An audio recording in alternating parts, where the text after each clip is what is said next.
lose sleep at night? Grab your pillow tight. Do you struggle to find why Han and Luke had to die? Are you just a mess? Does Hollywood leave you stressed because their sequels are more important than fan requests? Hold on to your chair, cause talking poop takes you there. You might have to change into some new underwear. Talking poop. So get this, Brian. I'm at work the other day. I'm at a school. Picture yourself. You're at a school and you're carrying 2 big crates full of hot dinners for children. Sounds good. And you step off. It's Friday afternoon. I'm feeling pretty good. Feeling a little off because I didn't take my morning poo. And you know, like I take a morning poo every morning, then I'm good the rest of the day. Your center of balance was probably off. Well, yeah, all day long. Like your butthole's like a little bit puckered because you didn't get that morning poo. Yeah. It just didn't want to come out in the morning. So I was like, all right, you had your chance. Because I tried. I sat down on the toilet. Hey, we have a routine. Yeah, you have a routine. So I was just doing the routine. Nothing was coming out. A little noise and fury, but no action. So there I am, hours later. It's almost the end of my day. And I'm thinking when I get off work, it's going to feel good to get this out of me because it's been building all day. Yeah. But other than that, it feels just as good to have something coming out as something going in. Exactly. So there I am. I'm at like my third to last school. I'm stepping off the curb. I step off the curb and I fart a little, almost did a little girl laugh, like, haha. But then I noticed that it was more than a fart. Like the bubble from the fart, I felt it in my butt cheeks, but then it didn't leave. Yep. So I knew that it felt like I made a little egg. But it wasn't even like a poop. It wasn't even enough of a poop to come out of my underwear. But it also wasn't a squirt where it just like kissed the underwear. Like I produced something. It felt like a half-sucked cough drop came off into my butt cheeks. and I'm just stuck walking around with it. So I had stepped off the curb. The fence automatically closes behind me. Schools now, as you know, are locked up like Fort Knox. Yeah, they don't want people like you in there. Right, exactly. So with your poopy underwear. Guys just walking around with poop in their underwear. Just a half-sucked cough drop in between their butt cheeks. So the gate closes, so I don't have the ability to turn around and go back to the bathroom. I don't want to sit down on this nugget that has been produced.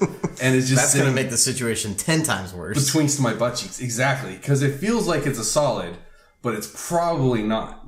And I don't want to sit on it, but I don't really have a choice. There's nowhere I can go to the bathroom other than my next school. And even that, do you remember trying to take a poop at school in 2nd, maybe 3rd grade? I would never. Yeah. It's a no-go. I tried one time in 1st grade. The kids crawled under the stall and stood over the stall and threw wet paper towels on me while I was trying to poop, and I cried. You were not liked. I was...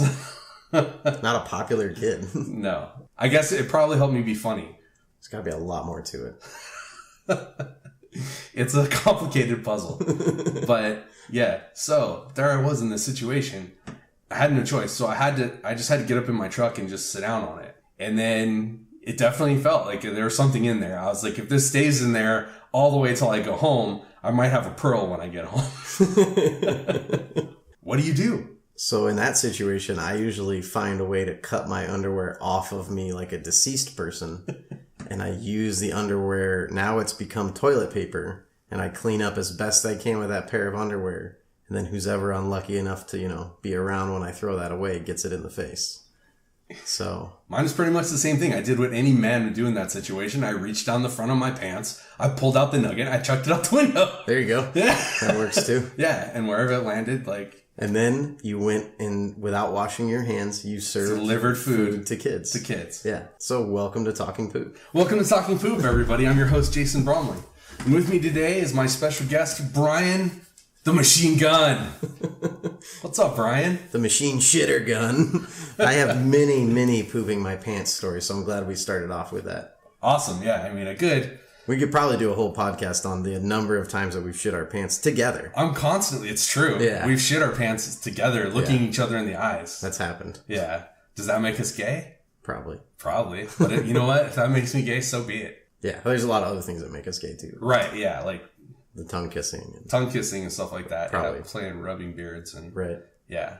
Sword fighting. That. Yeah. I don't know, though. Is that? Like, I'm so confused on, like, what's first base, third base, gay gay fucking. It's a fluid world out there now. It is. Okay? You don't have to be gay or straight. That's right. It's gender fluid. Yeah. And I identify as whatever I am. A horny person. A horny person. A person that likes to play games with my dick. There you go. You can pee with it, you can fuck with it, you can make babies with it, or you can do like virtual reality stuff with it. Like, I was constantly trying to jerk off with the VR headset on. I really wanted my character to reach down and start jerking off. Which is weird because you were playing Sonic the Hedgehog, so it doesn't make sense that you're trying to jerk. He's got a penis somewhere there. He's got a hedgehog, yeah. Yeah. It's in there somewhere. It is. The people are probably wondering what we're talking about today. They're like, is this episode about gayness? Is this episode about video games? This episode is about 80s action heroes.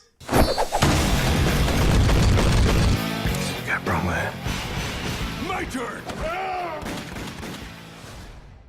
Who've probably all also pooped their pants at one point, I would imagine. These dudes are on high protein diets. Yeah. They for sure shit their pants. And it's stinky. Yeah. And you know what? Like, these guys are so studly, though, that it doesn't even bother them that they shit their pants. I bet Arnold shits during a squat and then just keeps squatting. Well, nothing stops him. Nothing stops him. Something as little as my shorts are now filled with feces doesn't stop him. Yeah, that's not going to stop him.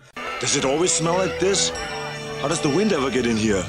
When I poop a little, I'm like, oh no! I bet Arnold just goes, "Ah!" Arnold just looks at everyone who's around and goes, "You're welcome." You must have pooped. I did not poop in my pants. I've pooped in your presence and you're all welcome. You are welcome. Quick side note, I did an entire lecture the other day in my class with my Arnold impression. No way, dude. Yeah. That's awesome. Yeah, I did like a 30-minute lecture as Arnold Schwarzenegger. Do the kids even know who Arnold is? That was the problem. So I brought him up, and there was about 5 or 6 of my students who went, "Who's Arnold Schwarzenegger?" Oh, and I just, I died a little on the inside. Yeah. I immediately stopped the history lesson and started to teach them something much more important.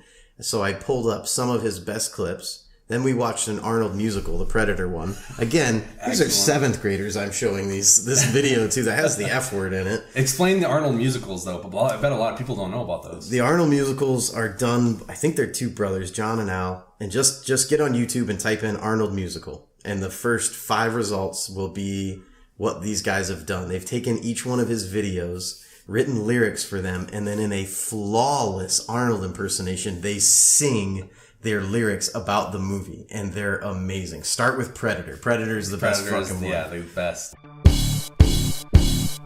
There's a hole in Jesse Ventura's chest. Don't know is it a beast or just cardiac arrest. Mark is blasting, it's a minigun fest. Let's follow his lead and destroy the forest. How motherfuckers y'all shot me? You should let me know you wanna party. I'll blow Mac's head, put Dylan to bed. Then I'll polish Billy's skull till it's no longer red. I'm a predator, predator. Came from space. Predator, predator. Alien race. Predator, predator. The hunter is the hunted. Predator, predator. That's the one I showed the students. Then I did a whole 30-minute lecture in my Arnold voice, just because I could. Yeah, that's awesome. That's what these kids need, because I feel like the action heroes are dying. They're going away. They're going the way of the dinosaur. Yeah. You know, once the T-Rex roamed this earth, and then Arnold roamed this earth. Well, Arnold killed the dinosaurs. I would not be surprised I don't know if Arnold killed a the lot dinosaurs. of people don't know that, but Arnold killed the dinosaurs. That makes total sense now that you mention it. Yeah, and then once he's gone, like, who's going to be the next alpha predator now? We don't know. You know, it makes me so sad because all these heroes are dropping off like flies, and one day we're going to be driving around in our car, and the radio's going to say, Arnold Schwarzenegger died. I dread that day. So like, we've had I feel like we've had a lot of celebrity deaths lately. We have. Last couple of years. Yeah. I can say that I was really sad for Alan Rickman. That one hurt. That one sucked. Yeah. But for most celebrity deaths, I'm just kind of like, you know, it's not my thing. Like, I don't really care too much about celebrities and what they do because they're so far removed from us. When Arnold dies, it should be made a national day of mourning. Like, that should be a national holiday, yeah. Where we should all just take a break, watch Arnold movies, and appreciate that man for what he was. I'm fucking leaving work early. Yeah. Oh, for sure. fuck yeah. There's no chance. I'm going to be so distraught. There's no chance I can continue to be around anybody when Arnold dies. Exactly. Yeah, I'm going to be like, I just need to be alone for a little bit. Yeah. And my wife and my children are going to have to understand on that day. It's a day of mourning. If she doesn't understand, she shouldn't be your wife. Exactly. So I think I'll be more sad for Arnold than my own parents. probably. Well, yeah, definitely. Definitely. My parents suck. I feel like Arnold raised me more than my parents raised me. Honestly, yeah. Yeah. That's why, how do I solve things? With violence. Okay. I say Arnold taught me that. WWAD. What would Arnold do when I need to solve I go a problem? with WWAK. Who would Arnold kill? You know, you look around the room. Maybe you're taking a math test. Shit, how do I get out of this? WWAK. Yeah. You know, throw a smoke bomb, kill someone, jump out the window. Boom, you're in an action movie. No consequences. There were nanobombs! That's what I learned. I live by the 3 Conan rules. Oh, it's my favorite movie quote. Is it? Yes. Please, in your Arnold voice, please give us.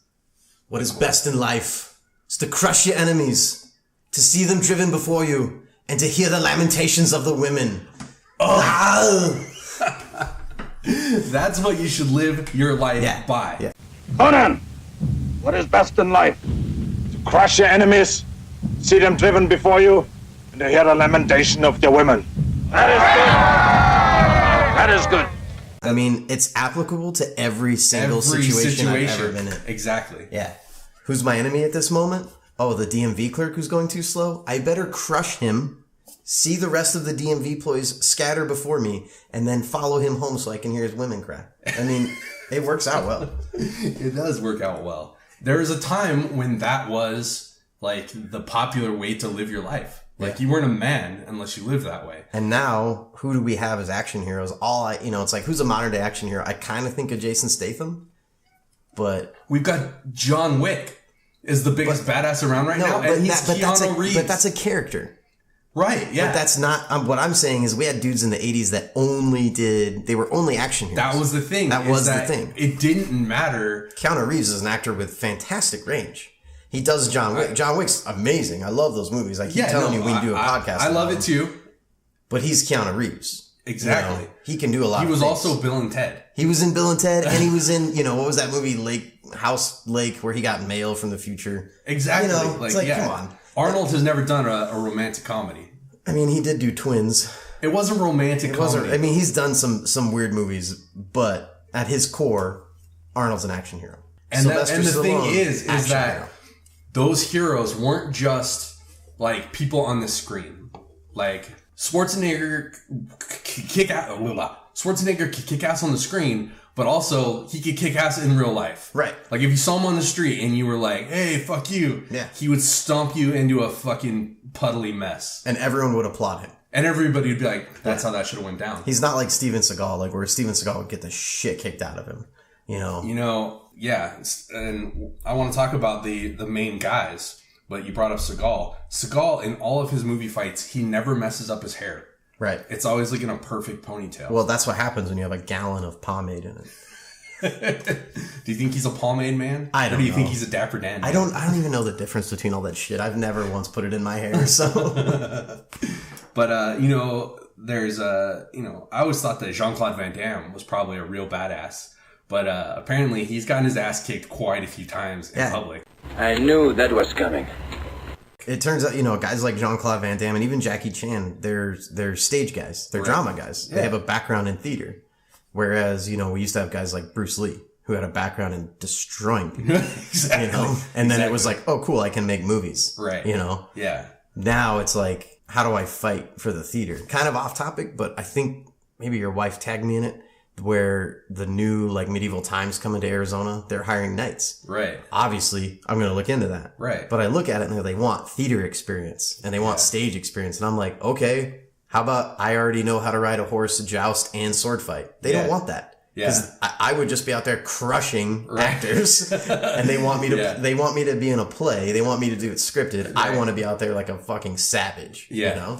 They're gonna tell you that you have to lose to like a guy that's like 5'10". Yeah. And like 150 pounds soaking wet, and you're going to be like, no, I will destroy him. I was just telling Jason about a game of kickball I played yesterday. While I'm injured, I have an injured leg right now. I'm so competitive. It doesn't matter if I'm in a championship game or if I'm playing checkers with somebody. Like, I want to win, and I can't help it. Yeah. So I'm playing kickball yesterday, and I threw a ball at my wife and hit her right in the head to get her out. To your wife, who you had to go home with after the game. Oh, yeah, no, I paid for that. Yeah. I paid for that. But also to a female. Right. which isn't really popular. With all her coworkers I had never met before. Yeah, that's so not really they right. left there. So that was their first impression. First impression was a guy who's making diving catches during a kickball game, right, and throwing it at people's heads because I can't help myself. Well, I mean, so there's no way I'm ever going to follow a script at medieval times. Yeah, that's not happening. Like, you would have to be like the Rancor beast that they just like released at the end, and like you're just on a chain on your neck, and you're just like the whole time, and they're finally like, release the beast, and then fucking Bryan Gunn just comes out and just starts tearing up knights. That sounds about right. I could do that. Yeah, that'd be good. But you do have theatrical experience. You should put that on your resume. You were in Flux Capacitation. That's true. And you played a nude gay man. That's true. I don't know if you started off gay. I was converted. I was converted during that film. And so that shows, that movie really tanked, but that really had a character progression. Yeah, I had a really good character. You started off straight and you became gay. I was a homophobic straight man who became a gay robe-wearing man. Exactly. Yeah. Yeah. See, that movie had depth. It did. Speaking of which, if you want to see Flux Capacitation, just go to our website at talkingpoop.com. Talkingpooppodcast.com. Something like that. Something like that. It's out there somewhere. All right, so let's talk about the heavy hitters. We've already talked about a couple of them, but if you had to pick the guys in the 80s that stood out, that were like it didn't matter what the movie was because it was their movie. Obviously, the top two guys when I think of that is Arnold Schwarzenegger, because it doesn't matter. Who cares what his character's name is? It's Arnold. Yeah, it was. It didn't matter what the movie was. It was the new Arnold. Yeah, movie. It was the new Arnold movie. Yeah, and then Sylvester Stallone is the kind of the same weight. So I think also to like a lesser extent. I'd like to explain something. I ain't punchy. I got what you call a relaxed brain, but I ain't punchy, it's just the way I talk here. He was definitely the lesser. He was always the second. Right. But I think that he was that, the second guy. Yeah. And then for me, I'm a late 80s kid, so you definitely have more experience with when they were coming out. For sure, yeah. One of the first rated R movies I ever saw was Terminator. Yeah. And I remember my cousin telling me, we were little kids, and he was all laughing, and he was like, my mom rented this movie last night, and naked people fall out of the sky. I was like, what? I need to see this. Your little pee-pee got all hard? Yeah, my pee-pee. I didn't even understand what it was doing. Yeah. It was just He was 16 when that happened. What is this? I had to see that movie, and then, for the first time, I saw Arnold fucking Schwarzenegger in all of his nude glory. Yeah. And I was just like, holy shit. That was your introduction to Arnold? My introduction to Arnold was Conan the Barbarian. Really? Yeah. That was my introduction. And as I said earlier, my parents suck. So I was watching Conan the Barbarian at a very young age where that whole scene where he's just fucking that witch by the fire, throws her into the fire and is like, fuck you, skank. And I was just like, oh, that's how you treat women. Cool. Yeah, that was learning for sure, life lessons. That was for sure an early scene that I saw on HBO. Yeah. At a way too young age. Right. Probably the first sex scene I ever saw. Could have been. It might have Does been. that scene show titties? I don't remember. It totally does. There's lots of tits in Conan the Barbarian. The whole time, that chick's tied up on the rock. She's you can see her tits the whole time, and then there's tits hanging out in the temple. There's a lot of nudity in that one. Conan the Destroyer, not as much. Conan the Destroyer was definitely they tried to tone it down. Yeah, and it's not as good. No, it's not as good as the Barbarian, even though it has what's his face? Is it Will Chamberlain? Yeah, it's Will Chamberlain in it. I almost said Kareem Abdul-Jabbar, but different basketball player, different guy. Yeah, it's got Will Chamberlain in it, which could have been cool, but it was cool. The scene where him and Arnold lift up that rock wall, that was definitely not made of just pillows. You could tell it was they made him work for it. Yeah, they made him work for it, and I was just like, we're witnessing the biggest motherfucker in the world with the hugest dick, and then the strongest motherfucker in the world with just the thickest dick. Yeah. What's it supposed to do? Make my dick bigger? Why was I thinking about their dicks? I was 9 years old. Well, you're. Again, this goes I think back a long time. We're opening up a lot of things. Yeah, this Jason's episode. discovering a lot about himself. I knew this about him already, but it's nice to hear him say it. Have you seen that picture of Arnold in between Wilt Chamberlain and Andre the Giant? No, I haven't. You have not seen that? I've never seen that picture. So it's him on the set of Conan. I don't know, maybe Andre the Giant was nearby filming Princess Bride or whatever, but they both have Arnold up under his armpits, and they're just picking him up, and he's kicking his legs in between them. It's fucking hilarious. Awesome. Yeah. Yeah, so okay, so that's the two. Who else would you say? I'm gonna go Jean-Claude Van Damme. You still get a 30-06, the one I gave you for your birthday? Yeah, so yeah, he definitely comes to mind, those 80s movies. I used to see him all the time on, like, not obviously when they first came out, but I'd watch, like, USA Network all the time when I was a kid. Channel 6 or 23 or whatever it was. Oh, yeah, dude. And I feel like almost every day there was a Jean-Claude Van Damme movie. They always had Kickboxer on. There was Kickboxer, Bloodsport, Lionheart, and Legionnaire are the 4 Jean-Claude Van Damme movies that I've seen 1,000 times. Yeah. And they're not even that good. No, but there was something. He was a badass. Yeah. And I would see every one. And he did the splits, like, probably shouldn't have been able to do them that well, but goddamn, that guy does it. If he's in a movie, you're going to see the splits at least 4 times. And you're going to see a very high kick where he catches a guy's face with the heel of his, or the heel of his boot. Yep. And I always thought, I was like, I don't feel like that would knock anybody out. But I don't know. I've never been kicked in the heel with a boot. I always thought that once I got into, like, learning combatives and, like, learning what it takes to like, really hurt someone or, like, make them unconscious, one punch or one hit is not, it's got to be a devastating connection. Yeah, he's not just going to spin kick you and then you're going to be done. That's something, like, all Americans, like, going back to our parents' generation watching John Wayne, it's like the one punch cowboy scene. They think it's ingrained in our head that, like, punching is the ultimate way to fight someone, and it's not, because you'll usually, if you don't know what you're doing, you're going to break your hand. Right. And they're just going to have a sore face, and now they're really going to hurt you. Right. You go to other countries like Brazil where everyone's doing jiu-jitsu, they're like, why would you ever punch anybody? Like, that's stupid. You're going to hurt yourself. Right. It's not going to do much. Like, just choke them. Right. So, but going back to John Wick has a ton of jiu-jitsu in it, so it's like they're making that transition now. They know, hey, we can't just have a dude just punch everybody and they all... He never punches with a fist. He punches with, like, the butt of his gun. He does, like, gun jitsu. My favorite one in that, I just watched John Wick 2 again, is, like, he pins a dude to the ground with his shotgun and he's empty. And while this dude's squirming on the ground like an insect, he draws with his left hand and shoots 2 dudes with his pistol, then reloads his shotgun while it's still holding this dude down, throws a shell into it, jacks it in, just shoots the guy, and just, like, that was just like, man, that's disrespectful. Fucking disrespectful. You were just pinned down there for like 10 seconds and he didn't even care enough about you, to finish you off at first. It was great. But Keanu Reeves has really thrown himself into those roles. He does. And it's impressive for sure. Yeah. But I don't know. It still doesn't feel. It doesn't feel, like I'm not as scared of Keanu Reeves on the street as I would be if I just saw this big fucking muscular dude, you know, that was like, so strong. I mean, how many times have we seen in Arnold movies where he just, like, grabs a dude and then just, like, barely moves and snaps his neck? Right. That was, like, Arnold's move. Yeah. He didn't need a gun. He would use a gun. He also, when he ran out. He would throw a lot of people. You see him, he, like, grabs people with one hand and he would just, like, throw them off of something, which I always appreciated. Right. You know? Because that just, like, what better way to be like, I'm fucking stronger than you? Yeah. Than to just toss somebody around. I mean, it got so crazy that in Commando, in the beginning, he's carrying a full-size tree. Yes, he is. He is carrying a tree just over on his shoulder. With one hand, he's holding it. He's feeding a deer with his other hand. And then at one point in Commando, I think he has like 12 cops jump on him in the mall. Yeah. And he goes down, and then he jumps back up, and they all come flying off. Yeah, it's amazing. And that's the thing that I miss, is that kind of crazy 80s hardcore action where you were just like, fuck yeah. Yeah. It didn't matter if you could really do it or not. Because these guys looked like they could. And Arnold looked like he really could, so you'd buy it. Exactly. Another one that I'm going to throw in there that I don't like, but he was an 80s icon, is Steven Seagal. Yeah, definitely an 80s icon.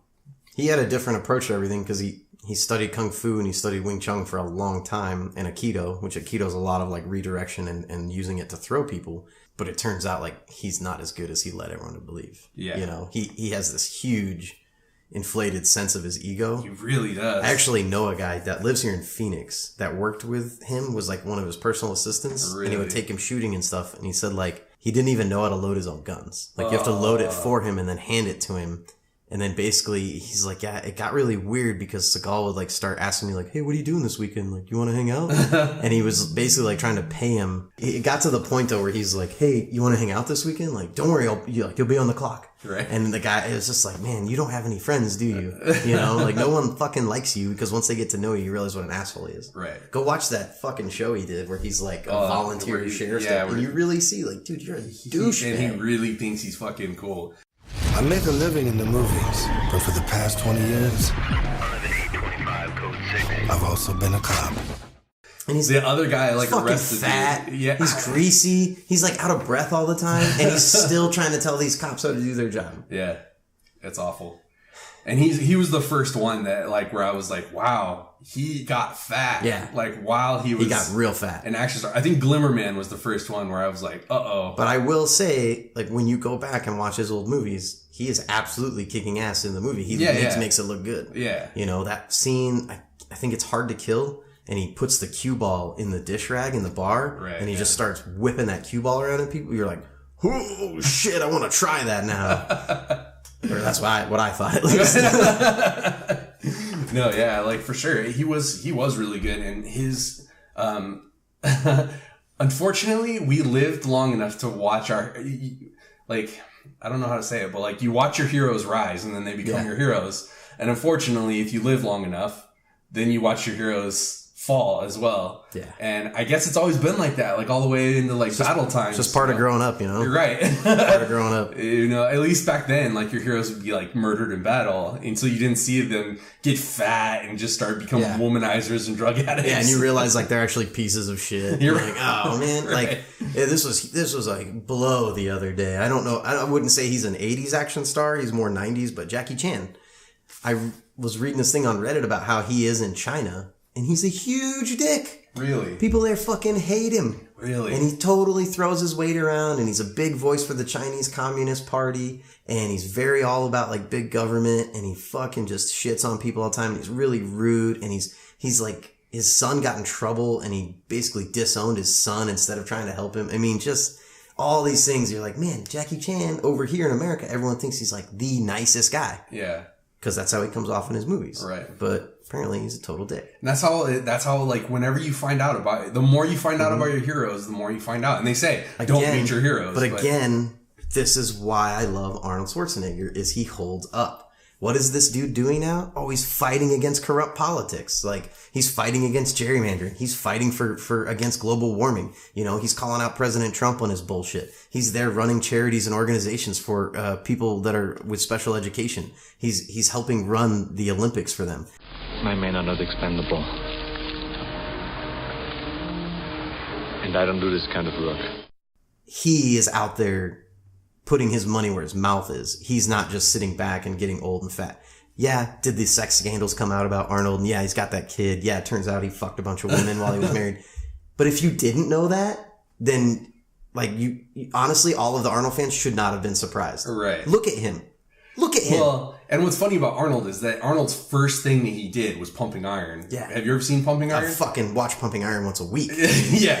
So he did Pumping Iron where you see him using drugs. Yes. You see him objectifying women. Yes. Yeah, it's Arnold being Arnold. And you see him being an asshole to his competitors. It wasn't too long after that, I think he was like, oh shit, like if I want to go far, I sort of have to have a cleaner image. Yeah. But if you're surprised that Arnold like objectified women, right, then I'm sorry, like I don't know what to tell you. Yeah. Stallone's managed to keep himself pretty clean too, but in the spotlight anyway. But he did gay porn before the movie, before he was a star. I thought that okay, is that real? Because I thought that was his brother. I've heard it was all real. Italian Stallion, it was him. Huh. I haven't seen the tape. Right. So I'm not going to say one way or another. But like you could like it's insane how many people are like the toughest dudes ever, and then they're totally gay. Yeah. Which there's nothing wrong with that. Nothing wrong with that, but yeah, it's just surprising when these dudes are all masculine and tough. Because in their movies, action movies, yeah, you know, all man. Yeah. They're all, and I shouldn't say all man because gay guys are men too. But I just mean like it's strange when you find out that these dudes who were so like the peak of masculinity and then they're actually like gay. Do you think this stuff smells like a man? Which I hate to tell like everybody out there, I'm pretty sure Vin Diesel's gay. which wouldn't surprise me, but also like it's cool. Right, you know? yeah, it's fine. What I found out, you know what it even is? People get mad at Vin Diesel, like, he plays Dungeons and Dragons. Like, what the fuck? And I'm like, I love Dungeons and Dragons, number one. Right. And number two, fuck you, who cares what he does in his off time? Right. Like, that dude still is an amazing action star. Yeah. And they're in a tough spot because, like, part of me is like, well, if you were really tough, you would just be like who you are. But at the same time, like, his image is like 90% of his thing. If he came out and said he was gay, I think it's really tough to be under scrutiny 24/7. Like, when you walk out of your house and there's people with cameras waiting to take pictures of your normal fucking, like, you're just going to run errands. Right. Fuck that. Yeah, that is the worst. Daniel Radcliffe, the kid who played Harry Potter, like, he's dealing with that before he was even 18, had to deal with that kind of shit. He figured out, if I just wear the same clothes every day, like, they can't use their fucking pictures because they look like they're from last week. Right. What a great way to get around that. But the fact that he even had to do that just tells you what enormous pressure they're under. Yeah. I could not handle that. If people were out with cameras and shit, I would flip out. I would be that dude that's like, he flipped out all these reporters and grabbed their, like, that would be me 100%. Yeah, yeah. You'd be like the Sean Penn. Yeah, I would absolutely be like trying to shove a camera up a photographer's ass. Yeah, like, let me show you a picture. Yeah, here you go. I was like, I always felt bad for like Daniel Radcliffe because I was like, how is that guy ever going to grow up normal? He will never know what normal is. But he was on How Did This Get Made the other day on their podcast, and he's like a totally normal, chill dude, and he's really funny. My favorite picture of him is he went to San Diego Comic-Con as Boba Fett. That's so freaking So cool. he's got this amazing Boba Fett full suit on, and then every time someone's like, dude, can I get a picture with you? Not knowing that it was him, he would like pop his helmet off and like do a picture with him. And they'd be like, oh shit! That's awesome. Yeah, dude. I'm like, that's pretty cool. Like, when you're a celebrity and you do cool shit like that, I like that. It was funny because he's on that podcast with Jason Mantzoukas, who's like the hugest Harry Potter nerd in the world. Yeah. And Jason like didn't mention once that he's like, we're with Harry Potter. Like, I know he was just chomping at the bit to say something Harry Potter. And how, didn't, dude. but like, again, how do you feel as an artist when maybe your life's defining work came out when you were 17? Yeah. Exactly. And it's like, everyone is going to know you for that for the rest of your life, but you just want to move on to new stuff. Right. But every time someone sees you, hey, Harry Potter. Hey, Harry Potter. It's like, yeah, great. Yeah. Like, even J.K. Rowling, like, what is she going to write? Exactly. If I was J.K. Rowling, I would probably write under a different name now. Yeah, because everyone's going to be compared to Harry Potter. Which is some of the best fiction I've ever read, so why would I want to put new stuff out that you're just going to go, sucks? Right. Everyone's a fucking critic now. That'd be like if George R.R. Martin wrote another book before he finished Game of Thrones. Oh, wait, he has. Oh, wait, he's already done that twice. Well, fuck that guy. Fuck that guy. Being his assistant, I was just talking to a friend about this the other day because his former assistant is one of the guys that writes the Expanse series. And I just thought that has to be the most frustrating job, to come into George R.R. Martin's office, I call him Gurm, and to say, hey, schedule's totally clear and open today. You have nothing on the schedule. You going to get any writing done? Oh, nope, you're not. Okay, you're just going to sit there. All right, okay, sounds good. HBO is 2 books ahead of you, right? Okay, sounds good. I don't know. I watched that hour-long interview with him and Stephen King. And Stephen King approaches writing like it's a discipline. Mm-hmm. Sit down and do it every day. And Gurm approaches it like, yeah, whenever the fancy strikes me, I'll work. It's like, fuck you, dude. Yeah. How can you give 5 out of 7 books to your fans and then just not do the last 2? Right. Yeah. I'm sorry. I can see that you're very passionate. I'm because I was. I didn't know you were on like first name basis with him. I was a big fan of that series. And I got Feast for Crows in 2005, had to wait 6 years for Dance with Dragons, and I'm still fucking waiting for the next book. It's been 2011 that book came out. I didn't want to watch the HBO series because I didn't want to see another interpretation of it until the books were finished, and now I'm watching it because I want to know how it ends. And I'm never going to get that in book form. Right. Yeah, he's going to be dead before he finishes the Yeah, there's no chance. He doesn't care anymore, and I think. His wife will find like a manuscript. And for him, and to be honest, he's rolling around in mountains of cash right now, so good for him. He probably hopes he dies before he finishes it because he doesn't want to finish it. Yeah, I don't think he has any intention of finishing it right now. All right, so the last like big guy I can think of is Chuck motherfucking Norris. Chuck motherfucking Norris. Yes. Now Chuck has gone up against Bruce Lee and did not fare well. No, he did not fare well, but in that movie, Return of the Dragon? I think it's Return of the Dragon. You see when they square off, Chuck Norris has a rap around his ribs there. That's because him and Bruce Lee were sparring in the hallway of the hotel the night before. And Bruce Lee broke some of his ribs while they were just doing some light sparring. And so he had to get wrapped up the next day before the shooting and stuff. And it's like, yeah, dude, don't fuck around. I mean, like, don't fuck around Bruce Lee. Chuck Norris is a actual world martial arts champion himself. He's not just an actor. Yeah. So he had the martial arts background. He was a martial artist and a badass before he became an actor. Yeah. And I kind of feel like, though, he was always, like, at the bottom rung, even though everybody, like, jokes and puts him at the top rung. So those jokes, when they first came out, like, they were definitely making fun of him. Right. And then something turned to where it just became like... Yeah, like, they're like, whoa, Chuck Let's Norris just make this Chuck's badass image. Yeah. Like, and it went from making fun of him to now, like, Chuck is thought of as, like, the most badass action hero out there. Right. But you're right. In the 80s, he definitely wasn't at the top. Like, Missing in Action was definitely a Rambo ripoff. Yeah. And that was, like, his claim to fame. Delta Force also. Wasn't Delta Force 2, like, just like Rambo 2? Like, didn't they go behind enemy lines in Vietnam to rescue a bunch of people? Yeah, it's, like, pretty much the same shit. Just like Iron Eagle was, like, the Top Gun light. Right. You know? Like, it was... They're always... That's it's always... I feel like movies come out in sets of twos a lot. But it's funny that you brought up the Chuck Norris thing, because I would like to add to this podcast some Chuck Norris sayings. So I've got the website up here. Okay. I'm going to read you a few Chuck Norris ones. Let me have them. Chuck Norris doesn't wear a condom because there's no such thing as protection from Chuck Norris. See, I've heard the ones that Chuck Norris wears rib condoms inside out, so he gets the pleasure. Chuck Norris, his tears cure cancer. Too bad he's never cried. Behind Chuck Norris's beard is just another fist. Chuck Norris counted to infinity twice. See, like, these totally came out, like, just as satirical, like, just ripping on him, and then something, like, changed. You know, something just turned and was like, yeah, these are fucking hilarious and they're serious. Here's one who's like, it's a whole paragraph.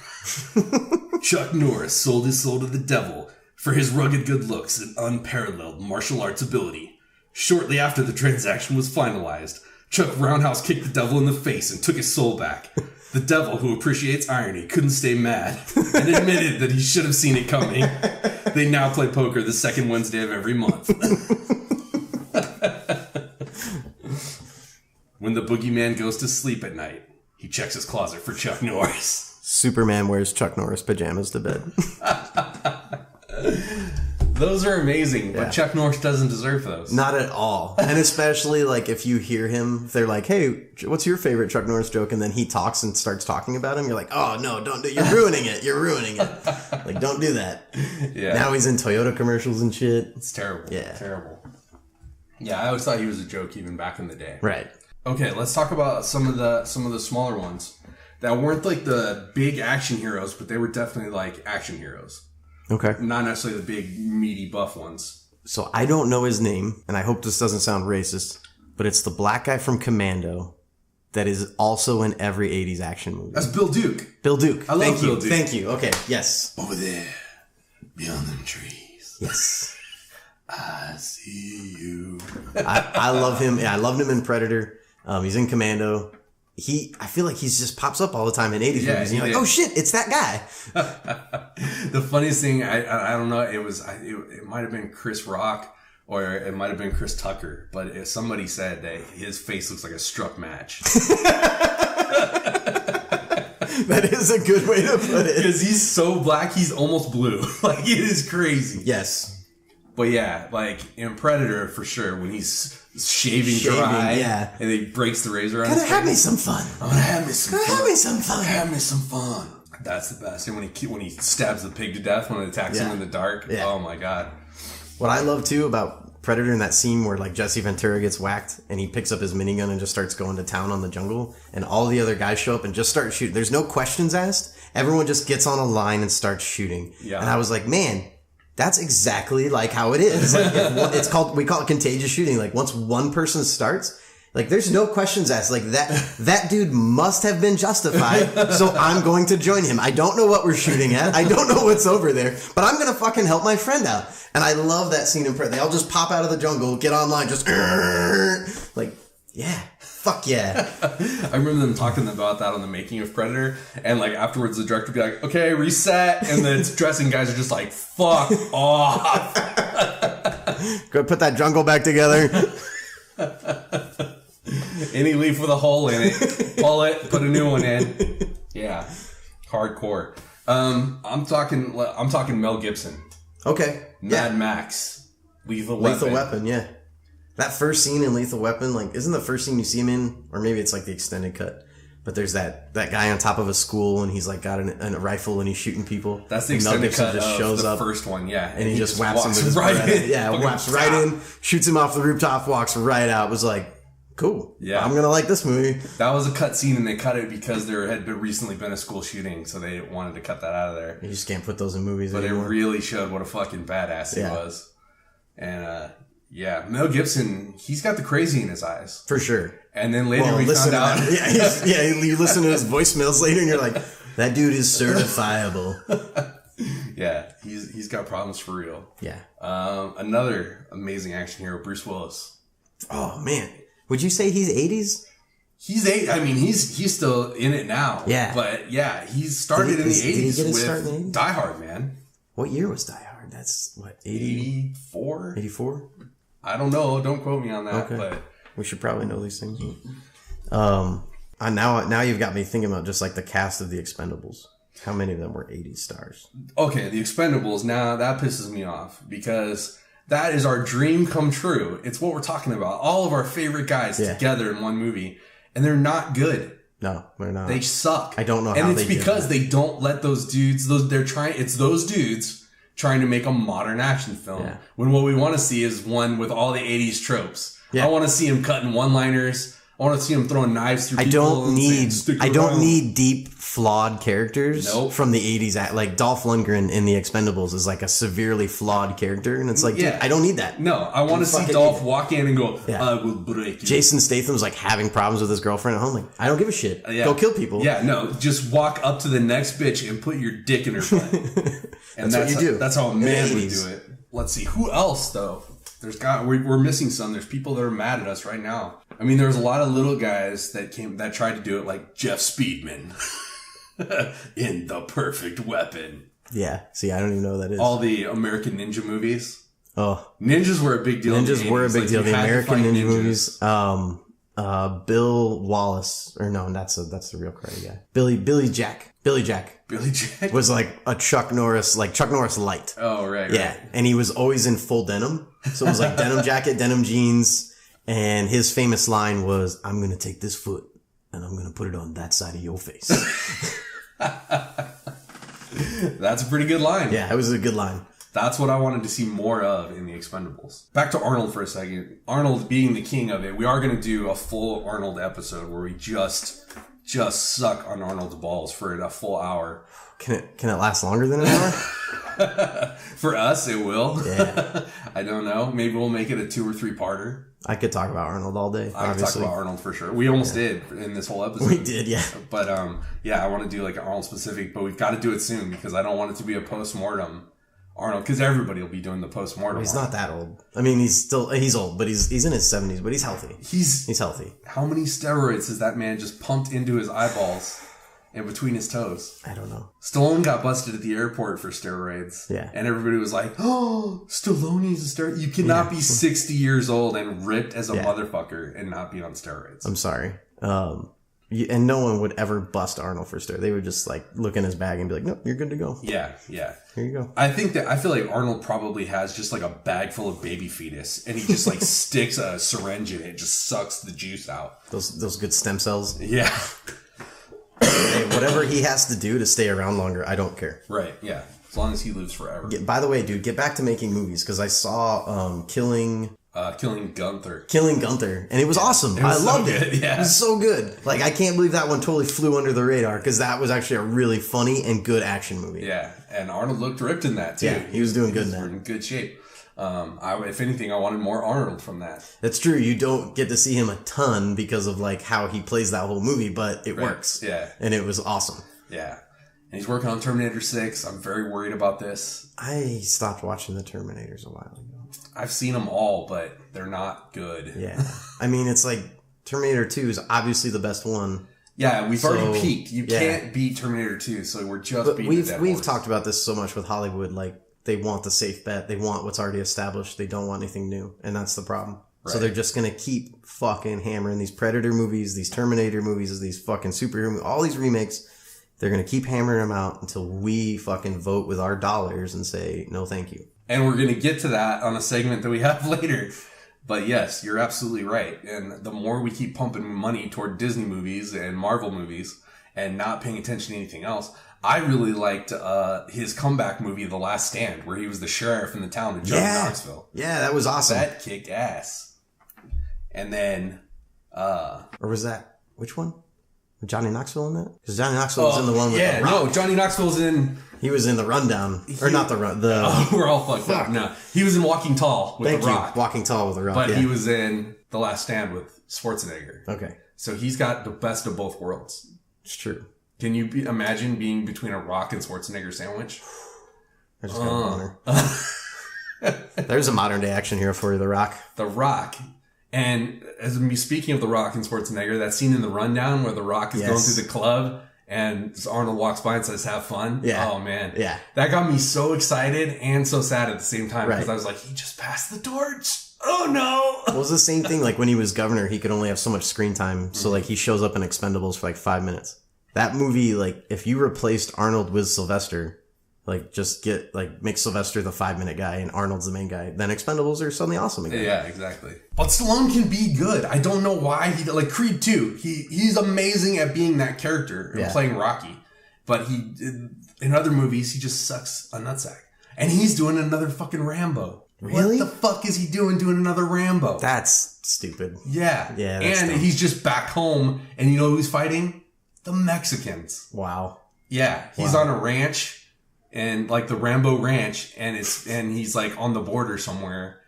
And how are they going to make that like more dramatic and more dangerous than him in Vietnam? And he's wearing a cowboy hat. Goddamn. I already know everything I need to know to not go see that. Right, exactly. That's the thing. If these guys want to keep doing stuff, they got to stop, beating a dead horse and trying to remake rehash their. Arnold came out with that movie, Hannah or whatever it was, where his daughter's like slowly turning into a zombie. That was a good fucking movie. That was a good movie. It wasn't called Hannah though. It wasn't. No. God damn you. Maggie? Maggie. It was called Maggie. Maggie? Yes. And that was a really good one. And it showed his acting chops. Yeah. But we got to stop with the Terminators and the Predators and the Rambos. Like, it's no good anymore. I agree. Arnold did something that the other big, huge action stars were never able to do, which was switch over to comedy. Well, and I think that he did Arnold it well. Does a lot of things that other people aren't able to do. There's a really good picture on the internet called Arnold's Career Path. I don't know if you've ever seen that. Oh, I read his biography. Well, it's insane. Well, if you look at the picture called Arnold's Career Path, it shows like, okay, he's in the career of bodybuilder. This is the career progression for normal bodybuilders. Right. This is what Arnold did. Like once he became 7-time champion, then he moved over to acting. This is normally how people get into acting. Arnold moved into it from bodybuilding, became the highest paid actor in the world, and then became governor. And it's like got the progression for politics. Like this is normally how people get to be governor. Right. Arnold just jumps over to governor. Right. And it has all these different stages of his life. And it's like, well, that dude has the self-will to do whatever he puts his mind to, which a lot of people don't. Yeah, because he's not like, he doesn't have, a lot of people, they have their will is to like make their dream and then just live it. Right, and Arnold is to be the best at what he's doing and then be the best at something else. He wants to be the best every single day, and he works hard for it every single day. Absolutely. And that's why I love him. Yeah. And I really do try to adopt that philosophy. Every day, I wake up at 4:30 and with a blank page. Yeah. Okay, I would love to be known one day. I want to be known with, we were just talking about Gurm. Everybody who knows who George R. R. Martin is as an author. I want my name like that one day. Right. Bryan Gunn. Oh yeah, he's got this series and this series and this series. This one was made into a movie. This one's in a TV show. But I got to work now for it. So I have to think about that. Like, how do I get to that spot? And then once I get there, once I get published and get, well known, I want to keep working my ass off like Arnold does. Yeah. He doesn't quit. One of the things that people don't even realize is that, like, the first goal that he set was to get out of Germany and become an immigrant to the United States, which was a big deal at the time.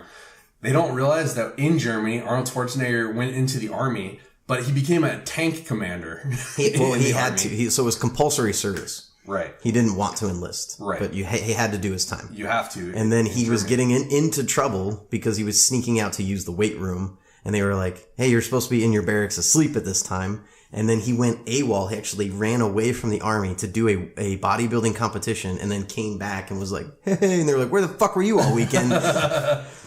Well, and then, so he came to America and he bought some property because he felt like that was, to own land in America was the biggest thing that an immigrant could do. Yeah. So that was like the first little step that he set for himself. And it's also why he's so involved in politics. Right. Like he knows what it's like to come from. And that was the thing, is that his first property that he bought was like a small, like 2 or 3, I think it was a 4-bedroom unit in like in a shitty neighborhood. Yep. And then he made a nicer apartment so that it like raised the property value. Mm-hmm. Like he was always looking at like, what's the next thing to do? He's not, people look at him and they're like, oh, he's a dumb jock. He's a dumb weightlifter. Right. No, he's not. Yeah. Like the dude's very intelligent.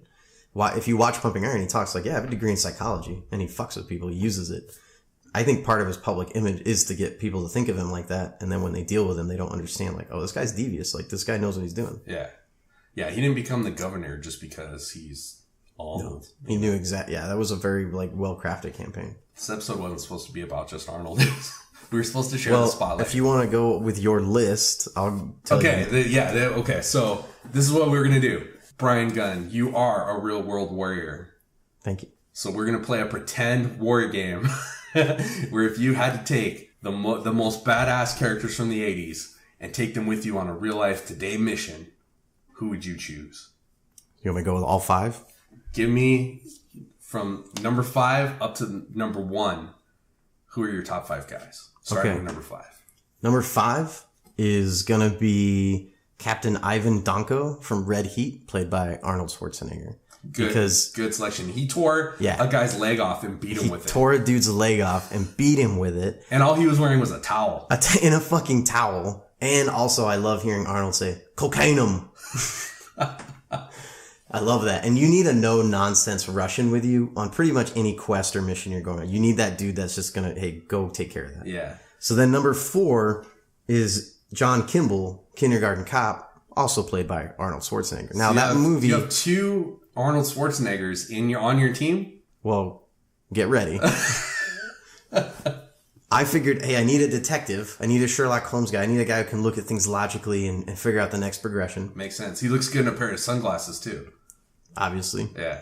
Number 3 is John Matrix from Commando, played by Arnold Schwarzenegger. I'm starting to sense like a pattern. Are you getting it? Yeah, okay. All right, I like where you're going, though. Yeah. I mean, when you told me to come up with 5 80s action figures to take on a quest with me, right? This is automatically where my brain went.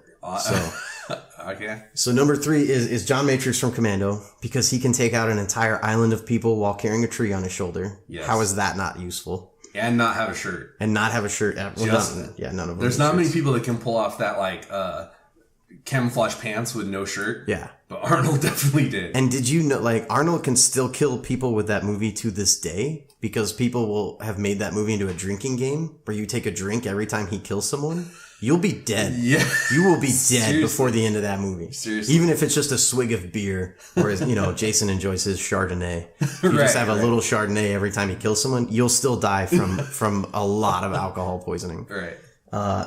Number 2 is Major Dutch from Predator, played by Arnold Schwarzenegger. Good. Because I need a team leader. I need someone who can control. I got a lot of big dudes on my team who need a strong leader. Who better to lead Arnold Schwarzenegger than Arnold Schwarzenegger? Right. And then my number 1 is Conan the Barbarian, also played by Arnold Schwarzenegger. Right. And if you don't have someone with a sword on your team, I don't know what's wrong with you. Right. So, yeah, you need a guy that's guns run out of bullets. Close combat. Yeah, you need a sword charging motherfucker who doesn't feel pain.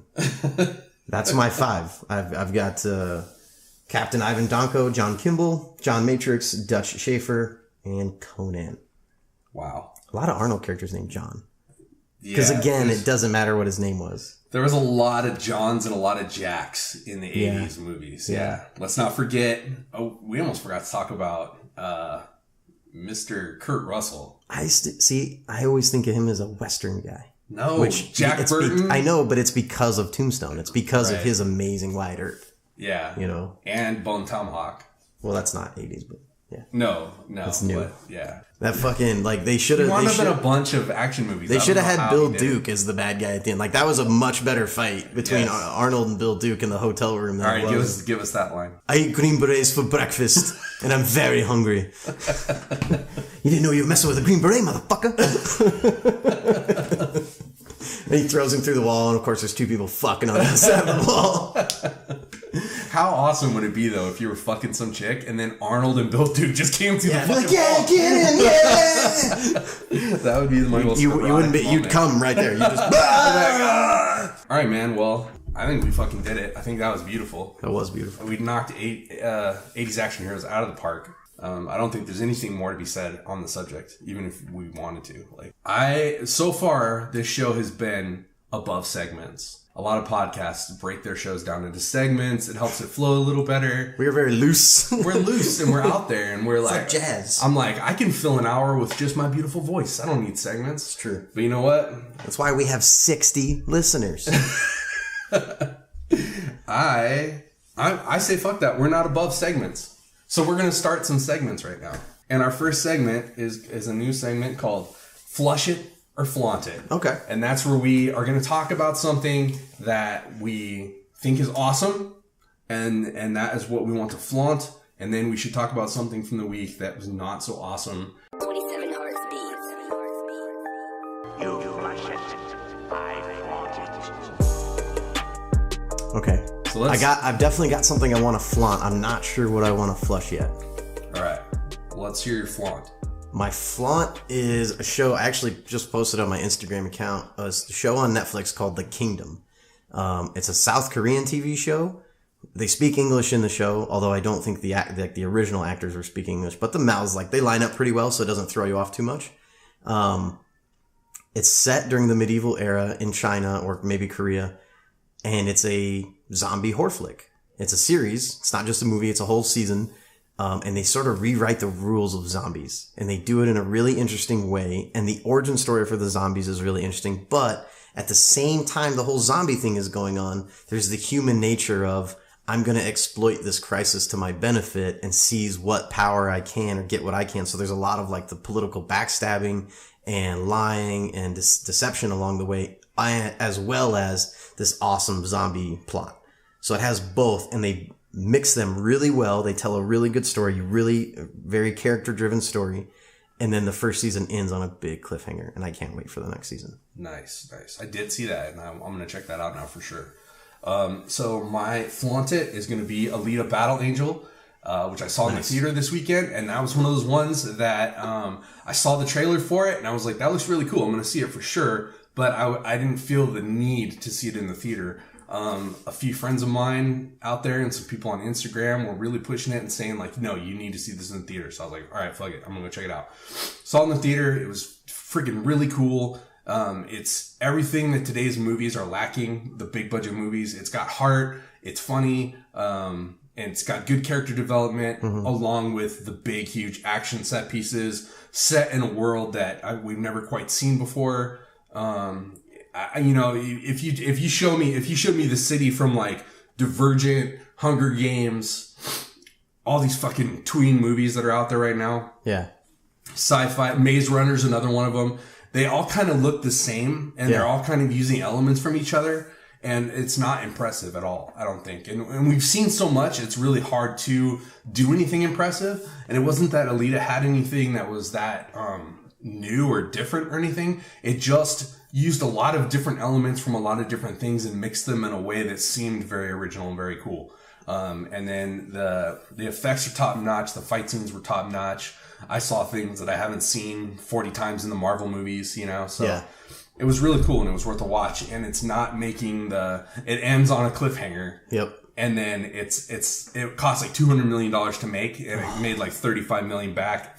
When I was in the theater yesterday, it was fucking empty. I hate that, man. When you see a really good movie and you just know like it's tanking, but it's just because it didn't get the promotion or the attention it needed. Yeah, that's the thing. They're not showing how original of a story it was. They just kind of put it out there. I've seen one trailer for it. Like, I didn't see that much about it. And I'm on like sci-fi websites and fantasy websites all the time. Yeah, it costs so much money to make. I don't think they had the money to promote it. And early on, people were saying that, oh, this movie's going to lose money. It's going to be the biggest flop. And people are hardcore, man. There's nothing people love as much as a success as they love a failure. Right. They like watching these big movies fucking tank. Dude, everyone wants to shit on Solo, the Star Wars. Like, before they even knew what it was. Yeah, and they it worked. fucking hated it. That people, they fucked the box office on that by bad-mouthing it. And then they fucked everyone on that. Now we're not getting a Kenobi movie, which Ewan McGregor wants to do. I know. And we're not going to get the Kenobi movie. Biggest missed opportunity in fucking Star Wars history. Yeah. And a crazy business move, too. How can one movie fail and they're like, well, all the Star Wars movies now, we need to relook at it, you know? And Warner Brothers is doing the same thing with their fucking Batmans and Supermans. Everything is changing. That one is justified. That one is justified, and that one is moving in a good direction. But, you know, I feel bad for anybody who was like digging the Ben Affleck stuff. And I still feel like Ben Affleck had at least one more in him. A solo Batman movie. I would have liked to see it. Or we never got to see a solo Batman movie with him. We never knew what Batman's whole thing was all about, you know? And they would make little references to shit that had happened in the past. It would have been cool, like maybe a prequel Batman movie. Exactly. Would have been cool. You know? But with Alita, we're not going to see a sequel if people don't get out there and see it. So I encourage everybody to get out there. It's not Disney. And we need to support things other than Marvel movies. It's true, unless you want all your movies in the future made by one fucking company. Exactly. We gotta get out there and watch. We gotta get different voices, and you know, one of the things that I felt too about it is that I felt like Robert Rodriguez had phoned in his last couple movies, and that really upset me. But Robert Rodriguez is in top form. You're gonna see. It'll be good to see again. You're gonna see all his buddies in the movie again, which is funny, dude. Because I miss the Sin City and stuff. Like, I fucking miss that. I feel like Sin City was the last one where he really gave it his all, and because even the sequel to Sin City, I felt like he was really phoning that in. Yeah, you know? And he's not phoning it in on this one. He's working hard. James Cameron was behind it. He was working on the script forever. He wanted to direct it himself. I think that's another thing too. They're like, well, if he loved it so much, why didn't he direct it? Well, James Cameron is off in Avatar land, and we might not ever get him back again. Yeah. But you have to understand, this was like James Cameron's idea when James Cameron was still at his best. You know, and so he wanted to bring it to the screen. He gave it to Robert Rodriguez, and I feel like there's a lot of care and love in this movie, and we need to support that. So get out there and see Alita Battle Angel in the theater before it's gone. Flush it. Tell me, there's something that sucks this week, Brian. Well, yeah, besides my life. As far as media goes, I think I'll probably have to stick with a book. I went back to read some of my old childhood favorites, and it was these books by R.A. Salvatore, the Drizzt Do'Urden books. Iconic character in the world of fantasy, and in the world of D&D, Dark Elf Ranger. But I went back to read the first 3 books, and they're fucking terrible. I hate when that happens. And I was like, man, these are poorly written. Like, they're not well executed, and they just don't build well. Like, the stuff he wrote later probably still holds up. But I bought the first 3 books as like a compendium, and I started reading the first one again. It was so bad, I just skipped to the second one. I started the second one, was like, nope, and I didn't give the third one another chance. And I read these like back in middle school. So I'm going to flush those. All right. My flush it is probably not going to be the most popular flush it ever. I watched A Star Is Born with Bradley Cooper and Lady Gaga, and everybody fucking loves that movie. Still haven't seen it. Talks about how great it is, and their chemistry on screen for sure was intense. Those two are fucking for sure. Nice. And you can see it on screen. You can't play how much they like. You can just see it in their eyes. They were hungry for each other's cock. Like, he wanted Lady Gaga's cock in him. Definitely. For sure. But everybody touts how great the movie is, and it's kind of good, but it's mostly depressing. He plays a burnt out, shitty ass drunk, but they never bridge the gap. Like, it's still played cute for Bradley Cooper. Right. Like, you don't see, like, how ugly it really is for people that are, like, fucked up on drugs and alcohol. There is no, like, 40-year-old burnout, 50-year-old burnout drunk that looks like Bradley Cooper. Right. Like, we see these people every day in Phoenix. Yeah. None of them. They don't look like Bradley that. Cooper. Yeah. And they did their best. They made him sunburned and kind of greasy, like you needed to wash his hair. But he was still pretty sexy. Yeah. And then, it's Bradley Cooper. It's Bradley Cooper. And then he finds some tramp that's working at as a waitress, and she just happens to have Lady Gaga's voice. Oh, amazing. But she's ugly because, you know, Lady Gaga's nose isn't, like, perfect. Obviously she's not, like, conventionally She's hot, not conventionally but hot. I find her oddly sexy. I really want without to her, bang her. like, I don't, like, I think she's hotter without her makeup and shit No, on. I Like, when agree. she's not that she crazy. was super hot in this movie. Like, I don't know why, dude. She does it for me. Yeah, no, she does for me too. And she did in American Horror Story too. And she's just so yucky in that. But it's yucky in a way, like, it kind of reminds me of, like, old Madonna. Yeah. Like, she wasn't really that hot, but there's touch something it. sexual about it. Yeah. Right. That's the thing. I think they ooze sexuality. Mystery sexy. Right. It's a sexual mystery. Yeah. Yeah. Like, I might rip those pants off and really regret it, but I want to do it. There might be a dick under there. Well, but I won't know until I look. Yeah, there might be. Yeah. Now but it's a party. In the end, they really sugarcoated it. And then, like, you know, he goes to, like, rehab and shit. And he gets better so fast. And he's just like, everything's all right. And, like, she comes and visits him after he's been in there for 3 months. And, like, she hasn't fucked any other dudes or anything. She's still, like, married to him. And allegedly. Yeah. But it's just like, I'm like, it doesn't make sense how they... Another part is that, you know, she sings the song and they're sitting in a parking lot hanging out. And she sings him, like, 2 notes of the song. And then, like, the next night, he pulls her up on stage and he has, like, a whole musical thing set up to this song. I'm like, you heard her fucking acapella it for 2 lines in the parking lot. And now you know the whole song. Like, you know, like, the drum beat to it and the guitar beat to it. And then she gets up there and fucking sings it. At least it's not as bad as a musical where people just start singing and dancing. It almost was that bad, though, because just, like... There was a lot of singing in this movie. I live in fear that people are going to break into a musical around me and I'm not going to know my part. I'm going to be out of step and not know my lines. That's an awesome fear to have, though. So I'm going to say Flush A Star Is Born. And what are you flushing? What's the name of it? I'm flushing the Drizzt Do'Urden books. The Drizzt Do'Urden books. This sounds like jizz. By R.A. Salvatore. Okay. I bet he's going to be sad. That's fine. Again, he's a very famous author who's... probably more famous than I'll ever be, probably made more money on writing than I ever will, so he's probably not too upset. Yeah, but you just flushed him on a podcast like you didn't even fucking care. Fuck you. All his work is bullshit. It's funny. No, I sit there and read these first 3 books like, man, this fucking writing isn't good. He's telling, he's not showing. And then I go look at what I write and I'm like, it looks like a fucking preschooler wrote this. Something we've been doing on here for a while, a segment, is our Marry, Fuck, Kill. Yeah. But Alicia, our famous songstress, she wrote us a little jingle for a Marry, Fuck, Kill. Heyo. So now it is becoming a segment. So let's go into Marry, Fuck, Let's see Kill. what terrible choices I have this week. Tell me who you'd fuck, marry, and kill. This game is the definition of thrill. You have to pick, you have to choose. If you don't, you will lose. Tell me who you'd fuck, marry, and kill. Who you'd fuck, marry, and kill. All right. And we're going to add a little something to it. Now we're doing Marry, Fuck, Kill, Fight. Okay. Because is it because I brought it up every time? Like, I'm killing this person because I fucking hate him. You always wanted to fight somebody. I do. I'm just people. Like, let's just add it in. Let's just make it a part. It's a good call. Thanks. All right. So in honor of our action movies, I didn't go 80s, but I went current action movies. We're going with the Marry, Fuck, Kill, Fight, Fast and Furious edition. I don't get to... I wanted to marry Arnold. I already had it picked. I know. That's why I didn't use the 80s characters. If you had thrown a bunch of different Arnolds at me, I wouldn't have known what to do. You know what? That's good. I'm going to have to save that for the Arnold episode. Okay. All right. So for this week, you've got Vin Diesel, Paul Walker. Ooh. Now. Right. Not then. Oh. So I have Paul Walker's corpse. Michelle Rodriguez. Speaking of unconventionally sexy, I love her. Really? I wasn't sure where you were going to go on that. I love her. Oh, man. Yeah. All right, so that makes it easy. Ronda Rousey. Okay. And Jason Statham. Okay.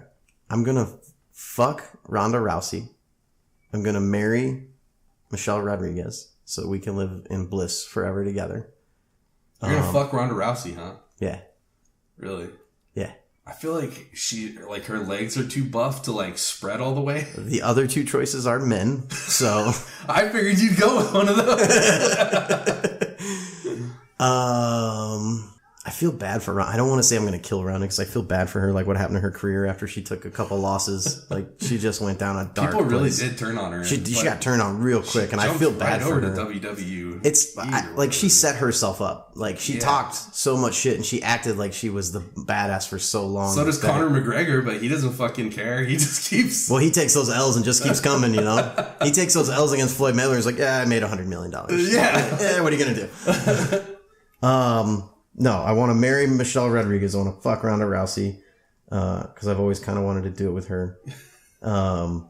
She's an Alita Battle Angel, by the way. Is she? Yes. Oh, that's good for her. She's still making shit. Yeah. She's a terrible actress, but she can really throw people around. She's a very good martial artist. Michelle Rodriguez? Oh, I thought we were still talking about Rousey. No. Michelle Rodriguez is okay. Alita Battle Angel. You left me a tough choice here because I like Vin Diesel and I like Jason Statham. No, sorry. No, Jason Statham. Take him out. That's too many. Oh, you're right. It's Paul Walker. Vin Diesel. We got dead Paul Walker. I guess kill Paul Walker, or I guess leave him alone is what I'm doing. I'm just gonna leave him be. Leaving crispy. I'm not gonna fight a corpse, and then I'll fight Vin Diesel and I'll fuck Vin Diesel up. You think? Oh, absolutely. Do you see that Vin Diesel Rock fight? I would crush Vin Diesel. Nice. Yeah. I think you could crush Vin Diesel too because he's a softie. Yeah. I really think he does. It's kind of funny because Vin Diesel's always been like the biggest, baddest dude in those movies. Right. But then you saw him next to The Rock and you're like, pfft. I can't remember which one. It was like 5 or 6. He was kind of tubby. Yes, he had some man boobs. Yeah, and through his wife beater, you could see him. I was surprised that he let that go on like that, but then he got it back for 6 or 7. I can't remember. Fast, all those movies. Yeah, seriously, it's like Fast. That's another franchise that I was like, let it go. Yeah, like, let it go. Fucking go. The first one, we went from we're street racers who have to like dodge the cops when they show up to bust our street racing, right? And like sometimes we steal like equipment off of a truck, to like we have tanks and we're like and they're superheroes now, and we're like dragging a vault safe behind our cars, and like they're driving through skyscrapers, like in between skyscrapers. It just got ridiculous, it got man. Pretty crazy, and it's getting crazier. They're doing Hobbs and Shaw. They always have to keep going and keep going and keep going up. Yeah, I would not be surprised. You're right. Now they're doing one with just The Rock and Jason Statham. I would not be surprised if they fight Thanos at the end of that. they show up in Infinity War 2 and you're just like, what the fuck? They're like, Disney represent. All right, man. So I think we did it for today. I got a couple of thank yous. I want to thank Kevin MacLeod, who we do the music that we use at the end of our show that we go out to, our outro. That's Kevin MacLeod, and I've been using him for 30 episodes now and haven't stopped to thank him for a minute. Such an asshole. I know. Kevin MacLeod offers free music that you can download off his webpage, and he has a variety of stuff. And let me tell you, like every movie festival that I've been in, they've used Kevin MacLeod music. Yeah. Like every independent filmmaker owes that man the music in their movies, because before him, it was almost impossible to get music that was not copywritten to use in your movies. And he does everything. If you need like a dark theme or a funny theme, like it's all there, man. The guy's super talented, and he's just like, you guys take it for free. And the only thing that he asks is that you put his name in the credits. Good. And so 30 episodes in, we're finally doing what he asked. Putting his name in the credits. Kevin MacLeod, we thank you. And for anybody doing any kind of project, things for work and stuff like that, you can use Kevin MacLeod's music for free. Just Google Kevin MacLeod, and that stuff will come up. It'll take you to his website. I want to give out a shout out to our brother from another mother, the Joe Merle from Those Movie Guys podcast. He's been off his podcast for the last couple of weeks because he had a new baby. Hey, congratulations. And so I want to say congratulations to Joe and little Annabelle, who he freaking named after the scary doll. Yeah, him and his wife are huge horror fans, and they named her Annabelle. So, but that's a cool name. That's like an old lady name, kind of. But like, we got to bring it back. That's what I'm doing with like my kids. So no, you're not. You named your kids after fucking comic book characters and superheroes. Red Sonja. Yeah, she's from the 80s. Sonya from Street Fighter. That's what. Or Mortal Kombat. She's not from She's not from Mortal Kombat. It's not Sonya Blade. All right, it's Red Sonja. Just that's what I thought of. You mean Conan 3? Conan 3. Conan 3. That's a whole funny story we'll have to talk about on the Arnold one too. That he was being Conan, but he couldn't use the name Conan, so he was like, "My name is Bonan." And then it's been a while, but Alicia wrote us a new song. We have a breakup song written by Alicia, and it is quite funny. So we're gonna play that at the end of this episode. And that's all I got, Brian. You got anything you wanna? No. Awesome. And we're, as always, we're at Talking Poop Podcast on Instagram, Facebook. You can download us on all the shits, and then go check out our website, talkingpooppodcast.com. We're going to be posting some videos up there, and we're talking about maybe doing some blog stuff. I don't know. See if we have time. Maybe, yeah, we'll talk about that. We'll talk about that, yeah. So, you guys, thanks for joining us. Please come back next time for some more Talking Poop.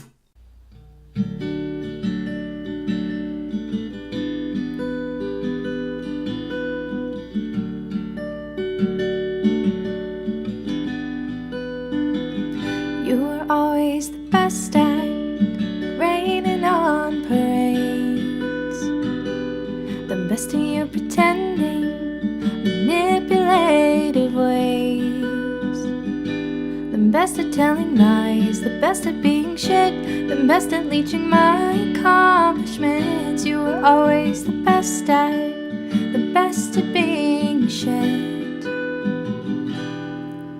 But you are terrible at fucking. Your dick looks gross and disgusting. You can't grow hair on your chest. You're miserable at best. And worst of all is you are terrible at fucking. But you're the best at being bad. So